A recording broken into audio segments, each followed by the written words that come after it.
नमस्कार। देखिए, इसलिए कहा जाता है कि कांग्रेस के अंदर कोई प्लानिंग करने वाला नहीं रहा है। कांग्रेस पुराने फार्मूलों पर चलती हुई है।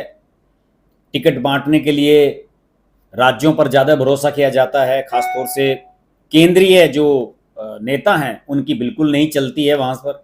यही वजह है कि सब लोग अपने अपने लोगों को टिकट दिलवा देते हैं और जो क्षेत्रीय नेता हैं वो शतरफ बने हुए हैं। अशोक गहलोत किसी की नहीं सुनते हैं, भूपेश बघेल किसी की नहीं सुनते, कमलनाथ किसी की नहीं मानते। तो ये कांग्रेस का बुरा हाल है। आइडियोलॉजिकली कांग्रेस के पास चुनाव लड़ने के लिए कोई अपना सेट फॉर्मूला है नहीं। आज देखिए, 5 राज्यों के चुनावों का ऐलान कर दिया गया और आपके सामने स्क्रीन पर नजर भी आ रहा है। मध्य प्रदेश में 230 सीटें हैं, 17 नवंबर को मतदान होगा यहाँ पे। और राजस्थान में 200 सीटें हैं, 23 नवंबर को मतदान होगा। छत्तीसगढ़ में 90 सीटें हैं, चूंकि नक्सली इलाका है। 7 और 17 नवंबर को यहाँ मतदान होगा। और तेलंगाना में 119 सीटें हैं, 30 नवंबर को सबसे बाद में मतदान होगा। और फिर मिजोरम में 40 सीटें हैं, 7 नवंबर को मतदान होगा। पहले ही हो जाएगा, सबसे बाद में तेलंगाना में होगा और उससे पहले छत्तीसगढ़ में 2 राउंड में होगा, फिर राजस्थान उससे पहले। सभी के नतीजे 3 दिसंबर को आएंगे। और साथ ही जैसे ही चुनाव की तारीखें आई आज दोपहर में, तो शाम तक सबकी सूचियां आनी शुरू हो गई। आज राजस्थान की बीजेपी की भी सूची आ गई और खासतौर से मध्य प्रदेश के लिए भी सूची आनी शुरू हो गई है बीजेपी की। बीजेपी ने कुछ टिकट तो पहले डिक्लेयर किए हुए थे, तो इन टिकटों का ऐलान शुरू हो गया और बीजेपी ने यह भी दिखा दिया कि वो इन सभी चुनावों के लिए कितनी प्रिपेयर है। छत्तीसगढ़ की भी सूची आज आई है, कुछ टिकट पहले भी बीजेपी डिक्लेयर कर चुकी है, आम आदमी पार्टी भी डिक्लेयर कर चुकी है। कांग्रेस में टिकट अभी तक डिक्लेयर होते हुए नजर नहीं आ रहे हैं। सभी जगह ऊहापोह की स्थिति है, किसको टिकट मिलेगा। कहा जा रहा है कि राजस्थान में 50-60 विधायकों के टिकट काटे जा रहे हैं। छत्तीसगढ़ में भी ऐसी स्थिति नजर आ रही है, बहुत सारे विधायकों के टिकट कटने की चर्चाएं हैं। तो बहुत सारी चीजें चलती हुई नजर आ रही हैं। लेकिन कांग्रेस पर आते हैं। कांग्रेस ने इन चुनावी तारीखों के ऐलान के समय सीडब्ल्यूसी की मीटिंग आज बुलाई और उसके बाद राहुल गांधी मीडिया के सामने आकर जो कहते हैं, मजाक का पात्र बन जाते हैं। और उन्होंने अपनी सरकारों को हारने वाली सरकारें डिक्लेयर कर दिया कि हम इन राज्यों में हारने जा रहे हैं। उसका लेकर सोशल मीडिया पर मजाक बन ही रहा है। खैर, वो तो अक्सर होता है, राहुल गांधी से गलतियां इस तरह की हो जाती हैं, उनकी जुबान फिसल जाती है। लेकिन उन्होंने एक शिगुफा भी आज छोड़ा। आप जानते होंगे कि पिछले दिनों से, जब से बिहार में जातीय जनगणना शुरू हुई, उसके बाद से राहुल गांधी ने भी ये कहना शुरू कर दिया है कि हम भी जातीय जनगणना के फेवर में हैं। कांग्रेस, जिसकी कभी भी लाइन जात बिरादरी वाली नहीं रही, जिसने हमेशा मुस्लिम और दलित वोटों के बल पर राज किया या फिर ब्राह्मण वोट उनके साथ रहे, इसके अलावा उन्होंने कभी जो बीच का वर्ग है, ओबीसी है, ईबीसी है, एमबीसी है, उनका किसी का उन्होंने ख्याल ही नहीं रखा। कांग्रेस ने कभी नहीं इस बारे में सोचा। इसलिए मंडल की कमीशन की सिफारिशें लागू कहां किसने की? वीपी सिंह ने की। 1989 में राजीव गांधी ने भी नहीं की, जबकि वो एब्सोल्यूट मेजोरिटी के साथ आए थे। और अब समय के साथ साथ जब कांग्रेस की आइडियोलॉजी खत्म हो रही है, कांग्रेस का दायरा धीरे धीरे सिकुड़ रहा है, तो फिर कांग्रेस क्या आ गई अंत में कि जात पात की राजनीति करी जाए। ये इंडिया अलायंस के लिए भी बहुत खतरनाक संकेत है। मैं पहले भी कह चुका हूं, इंडिया अलायंस में जितनी भी पार्टियां हैं, चाहे वो लालू की हो, अखिलेश की हो, नीतीश हो, ममता हो या फिर शरद पवार हो, इन सब के पास जो वोट हैं वो सारे इन्होंने कांग्रेस से ही तो हथियाए हैं। कांग्रेस से अलग होकर ये पार्टियां बनी हैं या फिर कांग्रेस के खिलाफ मंडल वाला जो मामला चला था उसमें स्थितियां जो बिगड़ी और उसके बाद जो पार्टियां निकली उसमें से, जनता दल में से, वो सारी पार्टियां हैं, चाहे उड़ीसा हो, बीजू जनता दल हो, ये सारी पार्टियां उसी समय बनी, वीपी सिंह की जब सरकार बनी। और इन सब ने कांग्रेस का ही वोट बैंक सब जगह दिया है। उड़ीसा से कांग्रेस साफ, पश्चिम बंगाल से कांग्रेस तो 4 दशकों से साफ हो चुकी है और कहीं भी नहीं रही है। महाराष्ट्र से लगभग साफ हो गई, बिहार से भी लगभग साफ हो गई, उत्तर प्रदेश से में 0 माइनस में चली गई। इतनी खराब स्थिति है कि इस बार तो लोग ये भी कह रहे हैं कि शायद इस बार सोनिया गांधी भी नहीं जीत पाएंगी रायबरेली से। तो इतनी खराब स्थिति में आने के बाद कांग्रेस पार्टी अब अंत में, जिसे कहते हैं थूक कर चाटना, जिस फॉर्मूले को कांग्रेस ने कभी वैल्यू नहीं दी, जिस पिछड़े वर्ग को कभी एड्रेस नहीं किया, उनकी समस्याओं को कांग्रेस ने कभी नहीं सुना, आज उनकी वोट हथियाने के लिए, यानी कि अपने जो इंडिया अलायंस के एलाइज हैं उन्हीं के वोट अपनी तरफ करने के लिए कांग्रेस ये फार्मूला चल रही है। आज कायदे से जब कांग्रेस को ये लगा कि आज चुनाव की तारीखें ऐलान हो गई हैं, तो आज चुनाव की तारीखें ऐलान होने के बाद कांग्रेस को अपनी प्रत्याशियों की सूची जारी करनी चाहिए थी। छत्तीसगढ़ में भी करते, मध्य प्रदेश में भी करते, राजस्थान में भी करते, जहां उनकी सरकार है। कम से कम जहां उनकी सरकारें हैं वहां तो करना चाहिए था, छत्तीसगढ़ और मध्य प्रदेश में।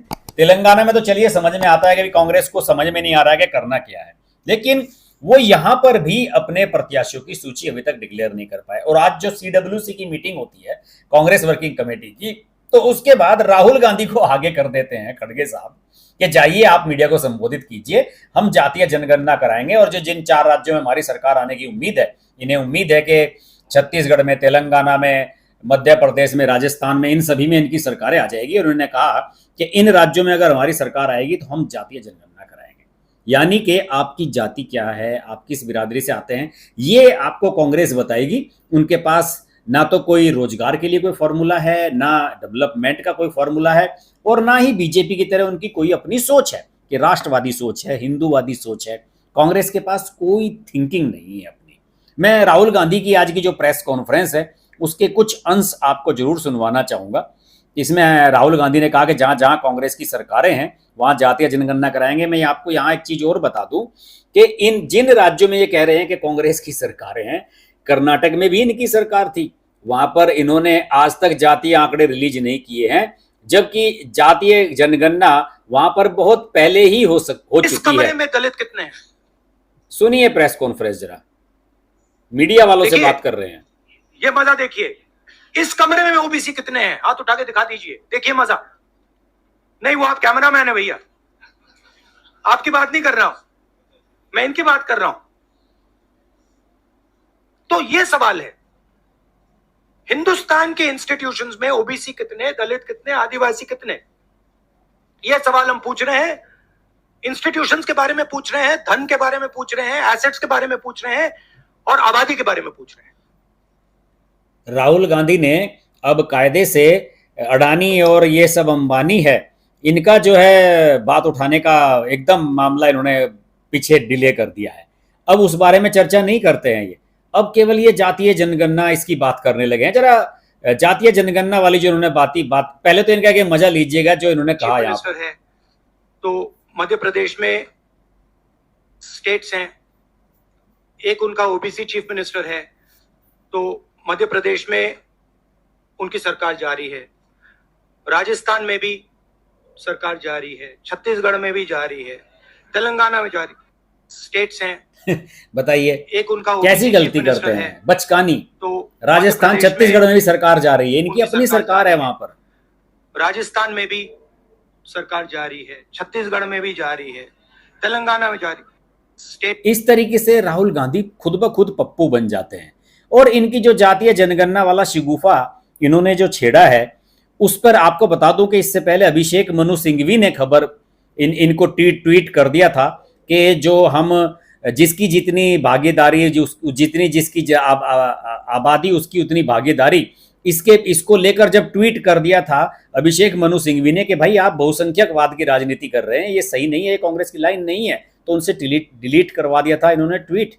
और अब ये जातीय जनगणना की बात कर रहे हैं। और देखिए कहने लग रहे हैं, राहुल गांधी का जो बिहार की जातीय जनगणना पर जो उनका ट्वीट आया था, जरा आपके सामने देखिए कि वहां पर क्या आंकड़े हैं, 84% है, फलाना है, ढिमकाना है, ये सब।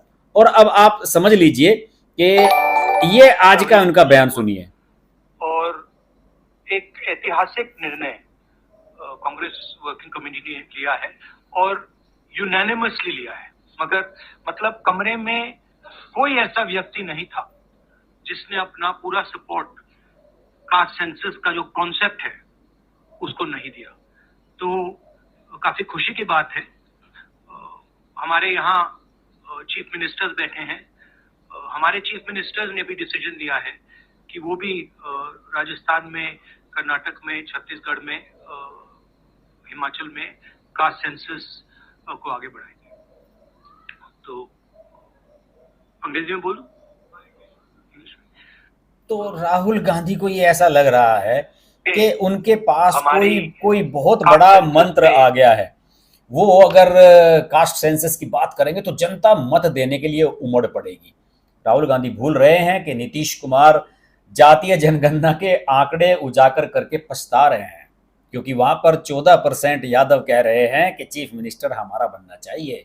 तुम 2-2.5% वाले कुर्मी कैसे बन गए?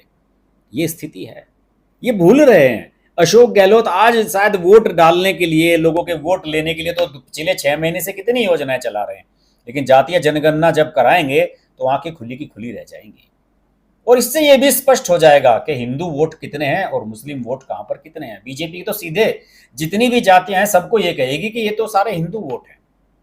ये सारी स्थितियां सामने आ रही हैं और कांग्रेस की नर्वसनेस, जब वो 5 राज्यों के चुनाव में जा रही है तो कांग्रेस की नर्वसनेस सामने आ रही है।